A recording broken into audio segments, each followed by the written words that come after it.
आज हम बात करने वाले हैं एक ऐसी दुनिया के बारे में जहां मनुष्य जब 18 साल के हो जाते हैं तो इन्हें जादुई शक्तियां मिल जाती हैं। कहानी की शुरुआत में हम 25 साल की एक महिला को देखते हैं जो अभी तक अपनी सुपर पावर्स को डिस्कवर नहीं कर पाई। जेनिफर इंटरव्यू देने के लिए जाती है, लेकिन वहां इसे पता चलता है कि जो इसका इंटरव्यू लेने वाली है इसके पास सच जानने की शक्ति है, इसलिए वो इसके सामने कुछ भी झूठ नहीं बोल सकती। जेनिफर अपने मुंह से सब सच उगल देती है, जिसके कारण इसका इंटरव्यू सफल नहीं रहता। फिर जेनिफर निराश होकर वहां से चली जाती है। बाहर जाकर इसकी नजर पड़ती है लोगों पर जो अपने सुपर पावर्स को अच्छे कामों में यूज कर रहे हैं। अपने बॉयफ्रेंड लोग के साथ मिलकर रोमांटिक पल बिताने के बाद वो लोग को अपनी बहन के 18वें जन्मदिन पर बुलाती है, लेकिन इसके बॉयफ्रेंड लोग को कोई इंटरेस्ट नहीं है। जब वो बाथरूम से बाहर लौटती है तो देखती है कि इसका बॉयफ्रेंड इसे बताए बिना वहाँ से चला गया है। वो जेनिफर के साथ हमेशा ऐसा ही करता है। अगली सुबह हम देखते हैं कि जेनिफर की रूममेट कैरी बैरिस्टर के ऑफिस में एक केस को संभालती है और उसे वहाँ अपनी शक्तियाँ दिखाने के लिए बुलाया जाता है। आदमी की आत्मा को अपने अंदर बुलाती है और इस केस को सेटल करती है, और वो दो औरतें कोई और नहीं बल्कि इस मरे हुए आदमी की बीवियां होती हैं। फिर हम देखते हैं कि जेनिफर को एक बिल्ली अपने घर के बाहर के रोड पर मिलती है, जिसे वो अंदर ले जाती है। अंदर जाते ही उसे कैरी का बॉयफ्रेंड कैश मिलता है, जो अपने होममेड सुपर हीरो का सूट ट्राई कर रहा था। शर्मिंदा होने पर वो अपनी सुपर पावर एक्टिव करता है और समय को पीछे ले जाता है ताकि जेनिफर ने जो देखा वो इसे भूल जाए। तभी कैरी वहाँ पर आ जाती है और रोने लगती है कि मेरे क्लाइंट्स मुझ पर हमेशा चिल्लाते हैं और वो ये बात भूल जाते हैं कि मेरे अंदर जो आत्मा होती है वो इन पर चला रहे होते हैं। जेनिफर इसे कहती है कि तुम्हें ये काम छोड़ देना चाहिए, लेकिन कैरी मना करती है और कहती है कि मुझे अपने बॉयफ्रेंड कैश को सपोर्ट करना है क्योंकि वो जॉबलेस है। जेनिफर अपनी दोस्त की बात सुनने के बाद इसे सपोर्ट करती है। तभी उसे एक लड़के का मैसेज आता है जिसके साथ वो डेट पर जाने वाली है। वो एक होटल में जाती है जहाँ वो गॉर्डन से मिलती है, जो जेनिफर के साथ हाथ नहीं मिलाता क्योंकि वो अपने हाथ में ग्लव्स पहनता है और इसका मानना है कि अगर वो किसी को छुएगा तो वो इंसान बहुत ज्यादा उत्तेजित हो जाता है। अगले सीन में हम देखते हैं कि कैश और कैरी पिज्जा खाने के लिए निकलते हैं। कैश देखता है कि कैरी हील्स पहनकर चल नहीं पा रही, इसलिए वो कैरी को अपने जूते पहनने के लिए दे देता है और खुद बिना जूतों के चलता है। तभी एक इनविजिबल आदमी कैरी का फोन छीन लेता है और उसे अपना पर्स देने के लिए कहता है। कैरी को बचाने के लिए कैश अपना वॉलेट उसे दे देता है और दोनों वहाँ से भाग जाते हैं।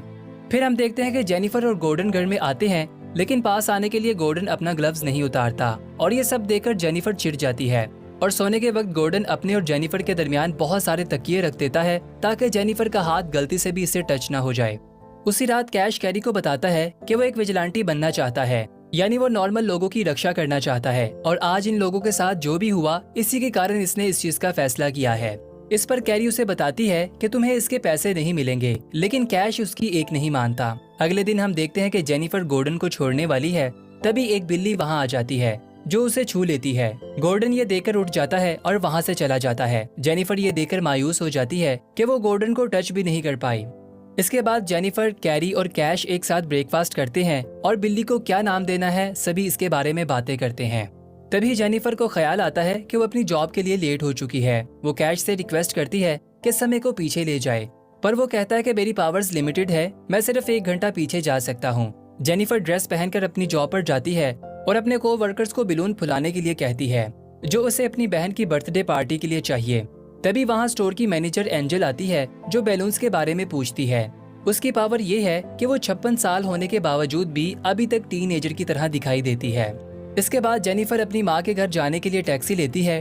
टैक्सी ड्राइवर के पास फ्यूचर देखने की जादुई शक्ति है। वो जेनिफर को बताता है कि वो आगे जाकर कैसे मरेगी। ये जानकर जेनिफर हैरान हो जाती है और वो इससे कई सवालात पूछने लगती है।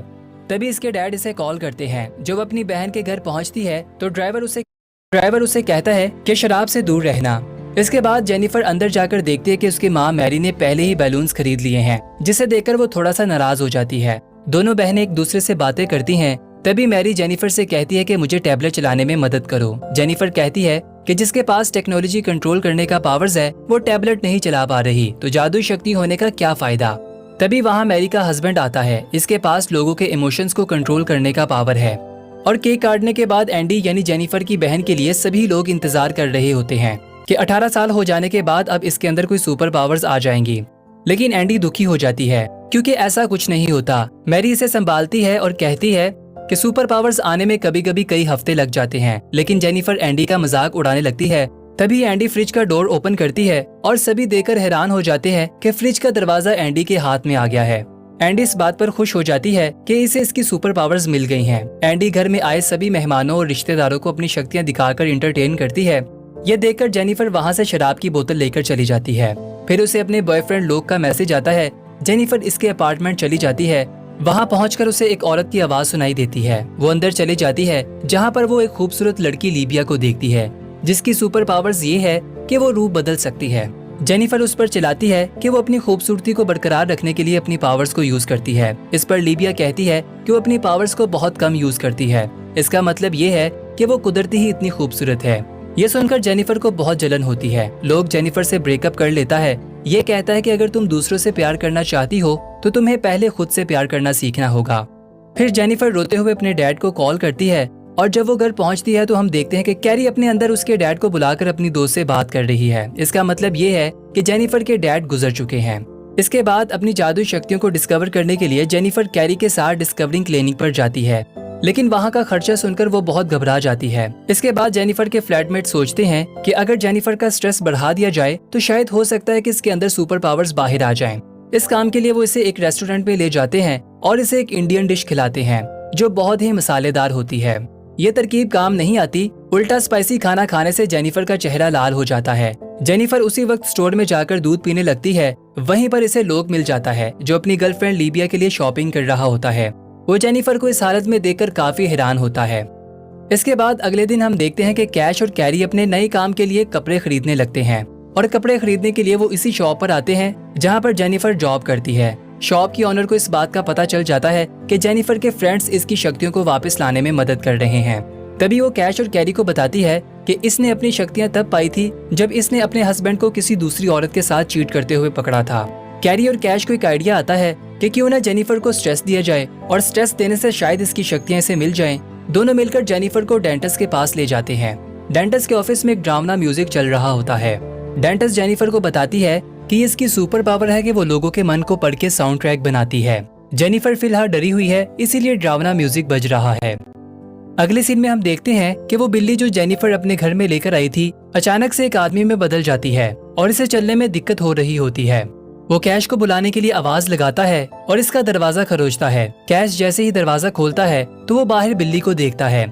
उधर डेंटिस्ट के क्लिनिक में खौफनाक म्यूजिक चेंज होकर जैज म्यूजिक में तब्दील हो जाता है और डेंटिस्ट जेनिफर के दांतों को देखकर कहती है कि तुम्हारे दांत बहुत अच्छे हैं, लेकिन तुम्हारे कुछ दांतों को फीलिंग की जरूरत है।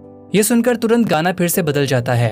ये प्लान फेल होता देखकर कैरी अपने बॉयफ्रेंड से कहती है कि हमें प्लान बी शुरू करना होगा। जेनिफर और कैरी बाहर वेट कर रही होती हैं। तभी कैश टेररिस्ट के कपड़े पहनकर आ जाता है और जेनिफर को अपनी कार के टनल में डाल देता है ताकि इसका स्ट्रेस बढ़ाए।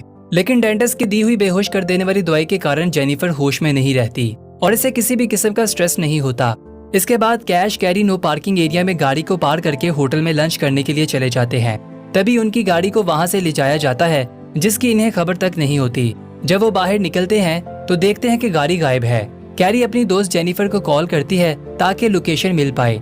कैश ये बताता है कि वो गाड़ी इसकी माँ की है और इसके पास तो ड्राइविंग लाइसेंस भी नहीं है, इसलिए वो इसे गाड़ी वापस नहीं कर पा रहे। दोनों भागते हुए गाड़ी के पास जाते हैं लेकिन इनके पास गाड़ी की चाबी नहीं है। अंदर से जेनिफर गाड़ी को पीट रही होती है कि इसे जल्दी से यहाँ से निकाला जाए, लेकिन टनल नहीं खुलता। इसलिए वो जेनिफर की बहन एंडी को बुलाते हैं जिसके पास ताकत है और वो गाड़ी के टनल को आराम से खोल देगी। और जेनिफर अपनी बहन से रिक्वेस्ट करती है।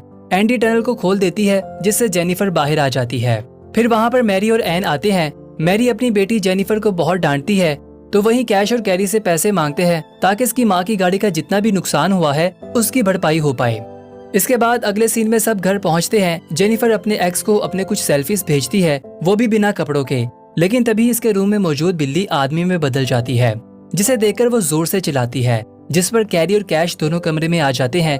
जेनिफर इन्हें बताती है कि लगता है कि मुझे बिना कपड़ों में देखकर वो बिल्ली एक आदमी में बदल गई है, लेकिन वो आदमी बताता है कि वो एक शेप शिफ्टर है और कैट की फॉर्म में फंस गया है। इसके बाद वो तीनों इस आदमी से सवाल करने लगते हैं। वो आदमी कहता है कि इसके साथ क्या हुआ इसे कुछ भी ठीक से याद नहीं, इसे बस इतना पता है कि वो 3 सालों से बिल्ली के उतार में फंस गया था। ये सब जानने के बाद कैश इस आदमी को अपने घर से निकालना चाहता है, लेकिन जेनिफर इसे घर पर ही रखना चाहती है क्योंकि इसे कुछ भी पता नहीं है कि इसके साथ क्या हुआ था और इसलिए हम इसे ऐसे नहीं निकाल सकते। फिर जेनिफर को इसके बॉयफ्रेंड लोक का मैसेज आता है जो कहता है कि इसे जेनिफर की पिक्चर्स काफी पसंद आई है और वो इससे मिलना चाहता है। फिर हम देखते हैं कि जेनिफर को गली में कुत्ता दिखाई देता है। जेनिफर इसके पास आकर अपनी शर्ट उतारती है, तभी कुत्ते की ऑनर वहाँ पर आ जाती है। घबराकर जेनिफर अपने आप को वापस ठीक कर लेती है और वो ऑनर को एक्सप्लेन करती है कि मुझे लगता था कि मेरी शर्ट को देखकर ये कुत्ता इंसान बन जाएगा, शायद मैं गलत थी।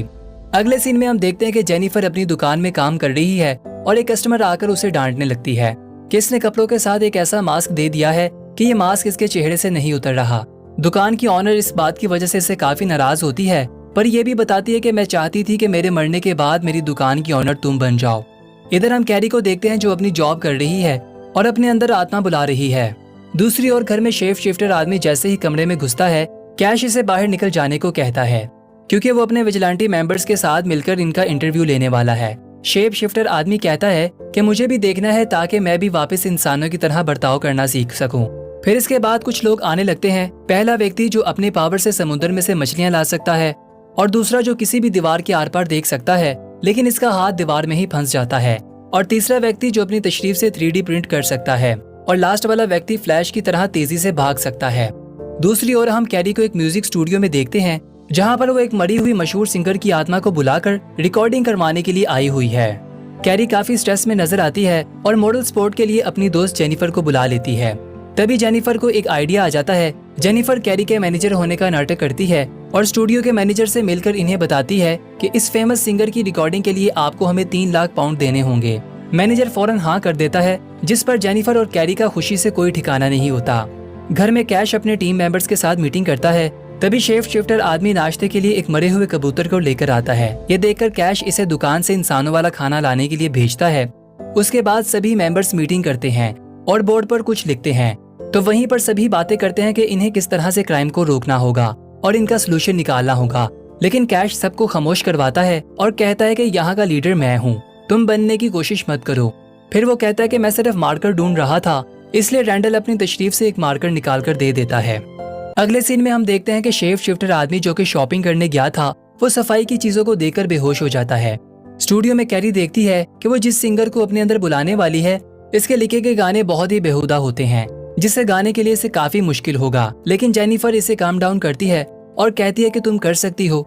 उधर ग्रुप के लोग डिस्कस कर रहे होते हैं कि अगर इन्हें कोई औरत मिल गई तो इन्हें कैसे बचाएंगे, और कहते हैं कि वो औरतों की बहुत इज्जत करते हैं। और कैश कहता है कि मैं औरतों को अच्छे से बचा सकता हूँ क्योंकि मैं इनके शरीर के बारे में बहुत कुछ जानता हूँ। इधर स्टोर में एक महिला बिल्ली से बने हुए इंसान की मदद करती है। इसके बाद हम देखते हैं कि कैरी और जेनिफर घर वापस आ जाते हैं क्योंकि इन्हें स्टूडियो से बाहर निकाल दिया जाता है। इन्हें इस बात का बहुत दुख होता है कि इनके हाथ से इतना सारा पैसा आते आते चला गया, लेकिन कैरी को इसके दोस्त ने सपोर्ट किया। इस बात पर वो दोनों मुतमईन नजर आते हैं।